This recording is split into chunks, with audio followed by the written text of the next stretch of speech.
All right, week 4, day 3, Saturday for this week, last day of competition prep programming for the week, for the 4th week.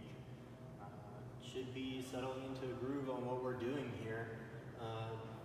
All things that we've seen before, back squat 5s, doing our power clean, touch and go, max effort, and then our AMRAPs with descending time domain, trying to find paces and then push past them for the entire thing. So today's focus, we do have a strength focus that's purely what the back squats are about, building strength in our base, building those wheels for everything else that we have going on. But the real focus is fine-tuning our ollie lifting, cycling with the power clean. Always see power cleans in competitions, usually at a relatively high rep range, so we'll have an opportunity to work some more on that. This is a combination of technique and mental fortitude to keep going on these touch and go reps for our max effort 5 different times. And then our AMRAPs, 3 AMRAPs, descending time domain, so 8 minutes, 6 minutes, 4 minutes. I think this is the longest one that we've done so far as the time domains go, and it's probably going to be the most mentally taxing because of our combination of 2 of the least favorite movements in CrossFit together at high reps as well. So a lot of mental fortitude as far as pushing past what we perceive as our limits as when we're done, as well as what our pacing should be on this conditioning piece for today. And that's why it's the only conditioning piece, because this is going to take a lot out of us, I think, with this combination of movements and time domains. For the warm-up, starting with suitcase carries, as I love, grip strength carries over to absolutely everything else. Doing the suitcase carry, so that's the one-handed, one-sided suitcase carry, making sure to switch it periodically. We're also getting a lot of counter rotation work for our core, making sure that we're not letting that weight drag us down and we're not also leaning so far away from it. We want to keep our torso upright that entire time. Work that grip as well as our shoulders and our lats as we're pulling that shoulder back, maintaining neutral instead of letting it drag us forward and down each time that we make a turn around. So 5 minutes in the suitcase carries and some good squat mobility. Make sure that you're getting down into the bottom of that squat. Work on those quads especially. That's where we get a lot of our knee pain, is that our quads are really tight and they're pulling on the top of the knee. So if we can stretch those out, get some good mobility with that, that should help us out a lot with our knee pain if we're having a lot of that from the high volume of running and squatting that we're doing. Also, 2 rounds, 20 good mornings, 20 box step ups, and 20 hollow rocks. So those good mornings, you can do those banded, you can do it with the sandbag across your back, or just the empty barbell. Don't really care how you do it, just making sure that we're coming down slowly, feeling all the tension come into our hamstrings, getting a nice stretch here, maybe pause at the bottom, and then popping the hips, coming up fast with that fast hip extension to prepare us for these power cleans coming up. And then our 20 box step ups, my suggestion is that you're doing something below parallel for these, making sure that you're stepping all the way up, full extension of the knee at the top before bringing that second foot up on top. And then our 20 hollow rocks, work on some core stability in there, anti-extension, counter-extension, core stability. Our back squats, 5x5. This is pretty heavy weight for us to work at. We're in that strength building rep and percentage range here, with everything kind of ending up around that 80% and heavier. And our most reps being here at the 85% with 2x5 at 85%.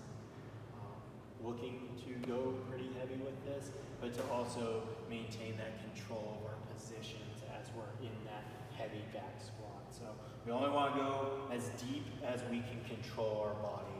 So if we're crashing into the bottom, that's not necessarily where we want to go. Maybe cut that movement off just below parallel instead of going all the way down into the bottom and kind of folding up as we so often see. So body control at a heavy weight at a moderate rep range is what we're going for here. Again, if you don't have the weights to hit the percentages, back to the tempo, 4 seconds down, 1 second hold in the bottom, and then exploding out of the bottom, and 1 second pause at the top. Treating these as if they are single reps each time. So not racking the weight, but re-bracing our body before descending into the bottom of our squat each time.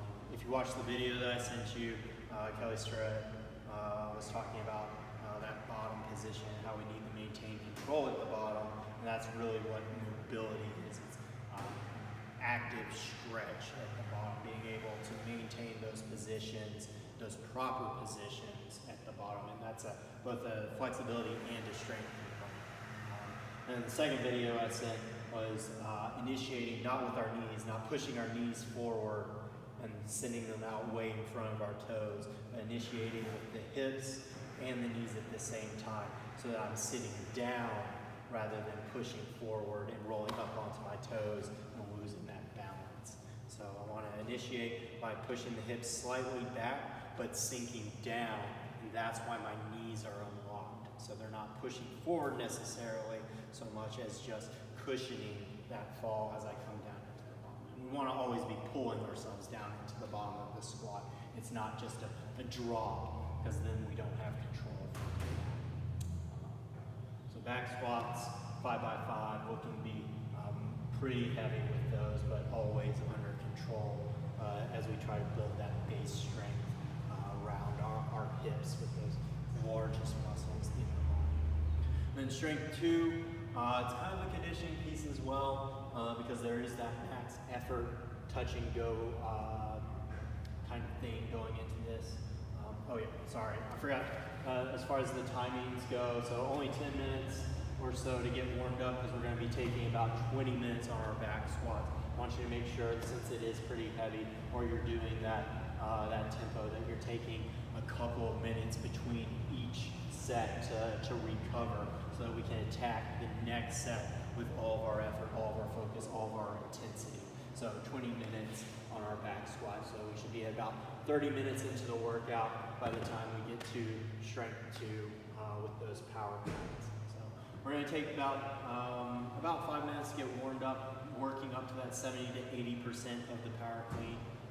Always starting with either an empty barbell or PVC pipe, broomstick, whatever it is, working through that version of warm up at the very beginning to drill those positions without weight, so that we can get that repetition in that we need to imprint that into our muscle memory. If you can't work up to the 70-80% of the power clean, that's fine. Just work on those positions. We can always benefit from position work, from technique work, especially with our volley lifting. Then we're going to go into 5 by every 3 minutes on the minute at the max effort touch and go power clean reps. This piece is really about cycling the barbell, how we cycle the barbell, and maintaining our technique as we're doing it. We've been doing this for a little while, and I think I've pretty much been pretty consistent on saying that we need to find our technique or find your method on how you want to cycle this barbell, and you do that every single time. We need to be consistent in how we do it, because again, there's that muscle memory thing that we're going to default to when we're under high stress, when we're fatigued. We need to imprint that now so that we can fall back on that memory of what it's supposed to look like, what we're supposed to move through as far as the positions are concerned, when we're not necessarily thinking in the middle of that high intensity competition setting. So with that, as far as our power cleans are concerned, remember we can rest up here in the front rack, and we can rest briefly here at the hips, but we can't come down to the ground and stop here. That's as soon as you stop on the ground or let go of the barbell, that's when these efforts end. And again, we're looking to come up into that power clean, sinking as minimally as possible with this, standing, and then either we're coming straight down to the ground or we're coming down, regripping at our waist, and then riding it down and then going with it. Want to make sure that you're consistent in that so that we're not just down to the ground and then on the next one I'm coming to my hips and down to the ground. Pick one or the other. Either we're coming all the way down or we're coming to our hips, regripping, and then riding it down to the ground, making sure that we've got that good starting position each time. I don't want to see it changing up for you guys each rep that you have or each round that you're doing this. Pick one and maintain that throughout our work and throughout today's piece.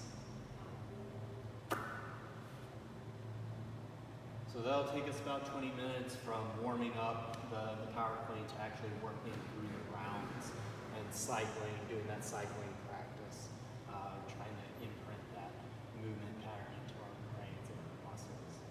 And then conditioning one here, AMRAP, 3 AMRAPs, 8, 6, and 4 with 2 minutes of rest between each of the AMRAPs.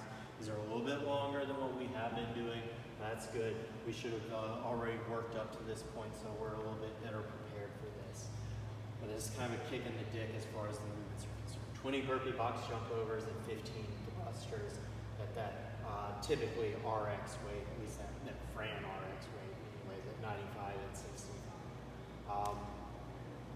2 of the most hated movements in CrossFit thrown together in these pieces where we're really trying to keep you moving, and they are at high rep ranges or moderately high rep ranges. So that this becomes really a mental grind more than it is physical. This isn't a really heavy weight. This isn't a really difficult movement to perform, but doing it at these rep ranges for this long is going to be difficult. So what we're trying to do here, tried to do this last week, taking the first 2 to 3 minutes of the first AMRAP, that 8-minute AMRAP, to find a pace that we can maintain for the entire time. So if we start off slow, I'd rather you do that than go burning out of the gate and burn out really fast and not even be able to consistently work through the 6-minute one. So we're looking for consistent work the entire time with no rest because we have our 2-minute rest break. So that first 2 to 3 minutes, finding that pace that you're going to maintain for the 8-minute AMRAP. Once you're through that 2 to 3 minutes, you take quick mental stock of where you are in the workout, how your body feels, how these movements are affecting you, and make that decision whether you need to speed up or maybe even slow down. Hopefully it's to speed up or maintain pace and not to slow down, because then we're behind the curve on as far as winning this workout if we're having to slow down that early. Then we'll take that 2-minute break after we grind through that 8 minutes, making sure to move the entire time. It's one of our battles for today. And then the 6-minute, we want to maintain that exact same pace that we finished our 8-minute AMRAP. Either the same pace, or if we can, if maybe this was too slow, you were thinking in that 2 minutes I could have gone faster, especially with the lower time domain, then that's what we want to do. Either same pace or faster. And then after that 2-minute rest, we're coming into our 4 minutes, and this is where we need to pick up the pace. This is the final stretch. This is competing against the number 1 and number 2 guy on either side of me, and I'm fighting for that podium position. This is 4 minutes, constant movement, picking up the pace the entire time, trying to finish at a faster pace than what you started at, and hopefully you're just grinding out all of these reps consistently and moving faster than really what you thought you could at the beginning. That's what we're going for on this. So really our focus today, both the ollie cycling and then mental grind and pace work here for our 3 AMRAPs. Plus our strength. We're always working on strength, but that's not the primary focus today, just one of the secondary focuses. This is Saturday's work, so we'll try to Zoom at 7 a.m. to deconflict with the regular WOD that regular CrossFit. Kaneohe will be running on Saturday morning. So that'll make at least 2 Zoom WODs this week, hopefully, if not. Send me your questions. Let me know how things are going for you with the program. Again, another plug for this. If you are falling behind, you only have a couple of days to do that day's work, and then you need to move on to the next day. Otherwise, we're just going to fall farther and farther behind or wear ourselves out so much that we can't ever do the work that we need to do. And again, this one's easier in that most of they all have time domains on them except for the back squats and the warm-up. But we're trying to keep this under 2 hours, preferably under 90 minutes, but definitely under 2 hours.